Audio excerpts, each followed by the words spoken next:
போதைப்பொருள் உலகின் தாதா இல்லைன்னு சொன்னால் மன்னர் என்று அழைக்கப்படக்கூடிய கஞ்சிப்பானை இம்ரான் மற்றும் அவரோடு இணைந்து 3 பேர் கைது செய்யப்பட்டிருக்கிறார்கள். அவர்களில் ஒரு பெண்ணும் அடங்குகின்றார். அது குறித்தான முழுமையான விடயங்களை இந்த காணொளியில் பார்க்கலாம். வாருங்கள், இது பீப்பிள்ஸ் நியூஸ் வைரல் வீடியோ.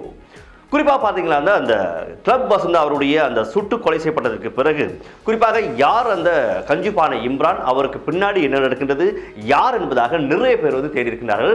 அவர் குறித்தான முழுமையான விடயங்கள் தெரிந்திருக்கும் இப்பொழுது நிறைய பேருக்கு.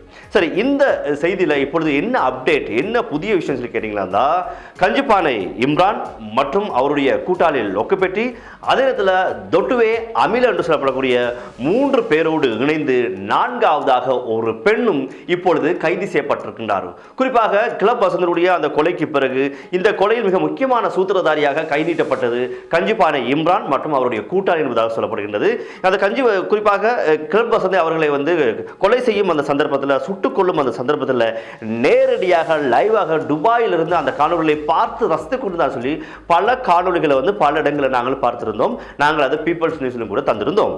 சரி, இந்த நியூஸ்ல பாத்தீங்கன்னா குறிப்பாக இலங்கை போலீசார் அவரை தேட ஆரம்பித்ததற்கு பிறகு, இலங்கை எப்படியாவது அவரை கொண்டு வரணும் என்பதாக ஆரம்பித்ததற்கு பிறகு அவர் குறிப்பாக துபாய் தேசத்திலிருந்து தப்பித்து ஓட முற்பட்டிருக்கிறார். இந்த சந்தர்ப்பத்தில் லொக்குபெட்டி என்று சொல்லப்படக்கூடிய அவருடைய மிக முக்கியமான கூட்டாளியானவர் பெலாரஸ் நாட்டில் கைது செய்யப்பட்டிருக்கிறார்.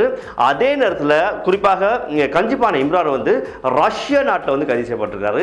இன்னும் இருவரும் கைது செய்யப்பட்டிருக்கிறார்கள். அமிலா மற்றும் அவர்களோடு இணைந்து ஒரு பெண் அவர்களும் கைது செய்யப்பட்டிருக்கிறார்கள். ஒட்டுமொத்தமாக இப்பொழுது 4 பேர் கைது செய்யப்பட்டிருப்பதாக வெளிநாட்டு தகவல்கள் தெரிவிக்கின்றன.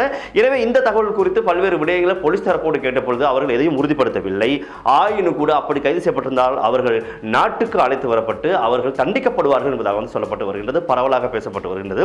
அதே நேரத்தில் பார்த்தீங்கன்னா கஞ்சிப்பானை இம்ரானை பொறுத்தவரையில் மிகப்பெரிய இந்த உலகத்துடைய போதைப் பொருள் கடத்தல் மன்னனாக தான் பார்க்கப்படுகின்றார். அவர் மூலமாக நிறைய பேருடைய வாழ்க்கை அழிவதாகவும் அதே நேரத்தில் நிறைய பேருக்கு ஆபத்து இருப்பதாகவும் சொல்லப்படுகிறது.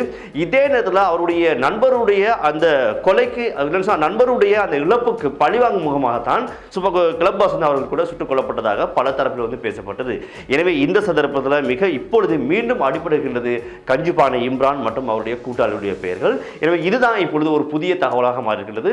இது குறித்தான மேலதிகமான தகவல்கள் கிடைக்கப்படும் பட்சத்தில் அந்த விடயத்தையும் உங்களோடு பகிர்ந்து கொள்வதற்கு நாங்கள் தயாராக இருக்கின்றோம் பீப்பிள்ஸ் நியூஸ் மூலமாக. நன்றி.